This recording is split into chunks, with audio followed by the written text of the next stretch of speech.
What's up, everybody? Happy Tuesday. Hope all you're having a great day so far. Getting into this episode of GH, I just want to say it was nice of them to have like a little memorial for Taggart at the Floating Rib. I thought that was nice.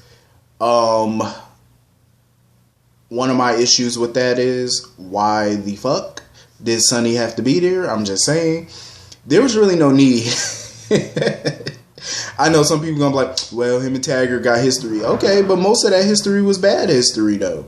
I mean, I respect Sonny for coming there and saying what he said, you know, giving his, you know, condolences and being respectful, you know, but it wasn't the time. It just wasn't, it just looked out of place. Like, even the cops were looking at Sonny like, get out. You know what I'm saying? Like, come on, bro. Like, does Sonny have to be everywhere? Like, seriously. Get out. Like I said, I thought it was nice. You know, he had some nice things to say, given their history. But I just felt like, you know, he shouldn't have been there. That was not the place to really throw Sonny in, because I just feel like they always have to throw Sonny in every little where. Even things that have nothing to do with him, they just want to toss him in there. Yeah, it was just like, okay, you said what you had to say. You can leave now. But he did also bring Jocelyn too, so I guess. I like that, you know, Trina's friends had her back. You know, they were there for her.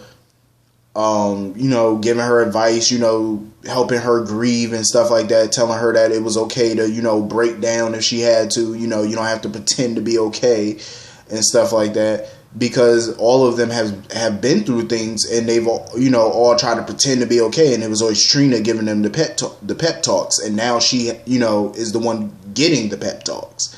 So that's pretty cool. Jordan continues to be a fool. Well, not really a fool, but I you know, I'm glad she did what she did regarding TJ, because she got another text, allegedly, from TJ, telling her that he need to take some time away, you know, to basically be by himself. And I'm glad that she was like, okay, let me text him back and let him know to call me, leave a message, something, you know what I mean? So she can hear his voice, because she wants proof that he's really okay. I said, now you're using your noggin, but you need to go a step further. Trace his phone. You're a damn police commissioner. You can easily track his phone, trace it. Find out where the hell he is. You know, find out what cell tower is pinging off or something. You know, do something. Find out where the hell he is. Calling and leaving a message ain't good enough for me. You, as a parent, it's like you need to go, you know, be all detective and shit and find out. And the funny thing is, you are a detective. Well, you're the police commissioner. Find out where the hell your son is. What are you going to wait for him to call you for and leave a message when you got to find out? Track his phone, trace it, something. Damn. Be a bloodhound or something. Find him out, sniff him out, do something. Other than staying there waiting for a call and for him to give you proof that he's alright, find out. Take it amongst yourself. So anyway, moving on from that. So, Curtis is at the hospital giving blood. I find that to be a little sketchy. The reason I say I find that to be sketchy is because, I mean, Curtis, you know, is a nice guy. He does things out of the kindness of his heart, but it felt so random, him being at the hospital to get blood. I said, no. Something ain't clean. Something ain't right. You're at the hospital conveniently giving blood, and then you gave Laura that little spiel about how, you know, with all the blood being shed around here lately, I figured, why not give some? You're up to something. You didn't give that blood for no damn reason. And boom, Laura encourages him to go to the Floating Rib, to the memorial, because he keeps beating himself up about not being able to save Marcus. You know what I mean? Like, you can't blame yourself for that. You did what Taggart asked you to do, which was protect Trina, get her to safety. You did your part. You did your part. You did what you could do. Y'all were outnumbered. One of y'all or both of y'all were going to die. You were outnumbered. All them guns on two? No. You had a bunch of guns on two guns. That ain't going to work. So one of y'all was going to get seriously hurt or die, or both of y'all were going to get seriously hurt or die. That's just the way that the cookie crumbles at the end of the day. That's the cards you're dealt. You did what you had to do. You got that girl to safety. Be happy about that. You know, that you didn't have to witness a child dying. You know what I mean? Like, be happy about that. You didn't do anything wrong. And Laura kept trying to tell him that. So he went to the floating rib. Trina was not happy to see him, of course. She was just irate about seeing him because she still blames him because she felt like he could have did more to save her dad. And I'm glad, you know, Jocelyn and all them talked her down and was like, well, yeah, you know, he saved you. That's the big part that you're missing. Like, he saved your life. You know what I mean? That's what's most important. You know, you can't keep blaming yourself. Trina can't keep blaming herself, and she can't keep blaming Curtis. Curtis didn't do anything wrong. So when he saw Portia, apparently him and Trina's mama know each other. I said, that's why your ass was at the hospital giving blood. I just feel like that's not that's not coincidental. There's no coincidence in that. And the way him and Trina's mother was looking at each other, the way him and Portia was looking at each other, there was unfinished business there. Obviously, something went down between y'all. Either you know Trina's your daughter or you suspect it. You know what I mean? Like, he suspected or he know, because you know Curtis ain't no dummy. He knows, like, we've seen Curtis on the show for a while now. And we know that he knows how to piece shit together very quickly.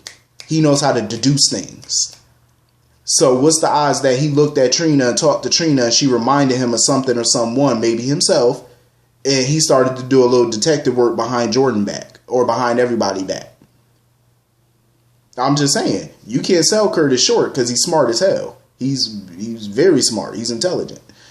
And of course, you know, Portia, the way she was looking at him, the way they were looking at each other tells a story without them having to say anything. You could just read it on their face. And even Jordan was noticing. Oh, Jordan was noticing because you could see the looks that she was giving both of them. She was trying to piece some shit together too. And that's why she was asking Curtis questions like, how come you ain't telling me you knew Trina's mom? He was like, because I didn't know Portia was Trina's mother.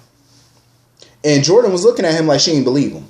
That's the vibe that she was giving off. Like, she didn't really believe him. Like, he was holding something back. And then, you know how when people haven't seen each other in a long time?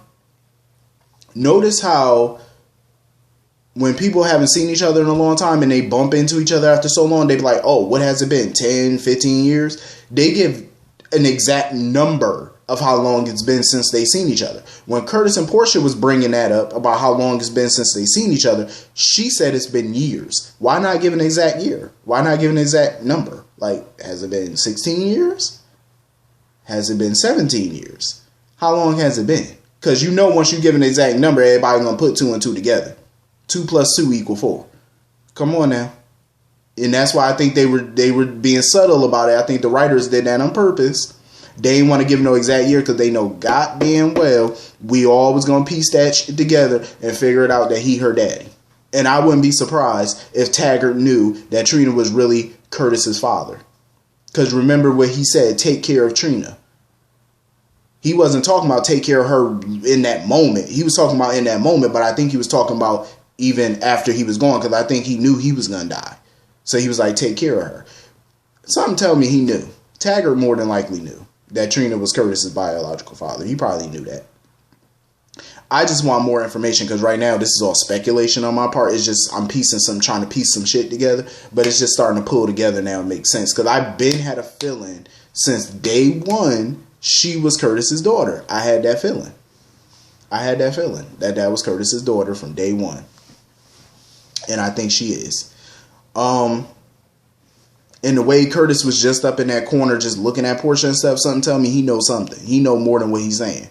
He know more than what the hell he's saying. That's his daughter. And besides, the obvious trope is that she hates him right now. So you know that's his daughter. Because whenever there's a long lost child, the long lost child always hates the biological parent. Always. That's how Dante and Sonny. I mean, it was a little different for Luke and Ethan, though. Because they actually got along. But anyway, moving on from that. My boo Ava. Y'all know Ava is my everything on this show. But she was doing too damn much on this episode today with her thousands of glasses of martinis that she was knocking back. She was knocking that shit back like it was Aquafina water or something. I was like, what the hell? Like it was water or something. Like it was Fiji water. I said, what the hell are you doing? Just knocking them martinis back. Ava, now is not the time to be no damn lush right about now. Stop it. One drink is enough for you. She was doing too much though. Like I understood where Trina's mother was coming from in this episode. Like you could tell she was hot. Like Trina's mother, Portia, was not playing. Because Ava was doing way too much. Like the way she was hugging Trina and stuff. And then she kept saying, our girl. I was looking at Ava like, Ava, stop it. That's not your girl. That's her daughter. Stop it. Stop trying to act like you're on equal footing with her mother. Please stop it. And you could tell Portia wanted to knock her the hell out. Like Portia was not comfortable. And then when Trina was like, oh, I was going to go to the gallery today. Both of them, Portia and Ava, simultaneously said, no, you're not. They was like, no, you're not. You're not going. Like that, even Jocelyn and them was looking like, what the hell? When did you get two mothers? I was like, exactly. That shit was just hilarious. But Ava need to know her place and just fall back. Like, fall way back. So anyway, Ava started asking Liz, do her and Franco want to come over for dinner or whatever?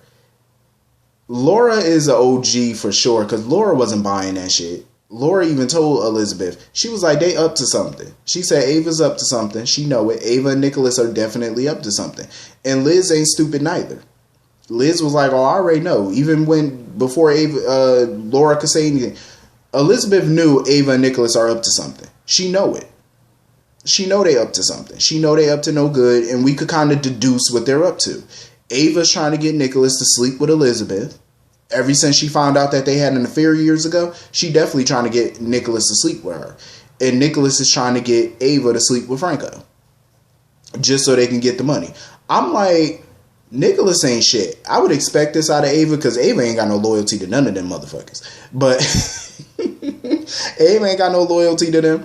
But Nicholas, you have known Elizabeth for years. A long damn time. That's supposed to be your good friend. Why would you set her up like that and try to mess up her marriage like that just to get your money? Like, that's some trifling ass shit. That's trifling. You call yourself a friend? That ain't what friends do. Set your bestie up, your married friend. Set them up. You know what I'm saying? Like, come on now. Set your married friend's husband up. Like, why would you do that? Set her husband up to sleep with your wife just so you can get some money and break up your friend's marriage? Just so you can get some fortune? Why would you? Like, that ain't no damn friend. That is not a friend.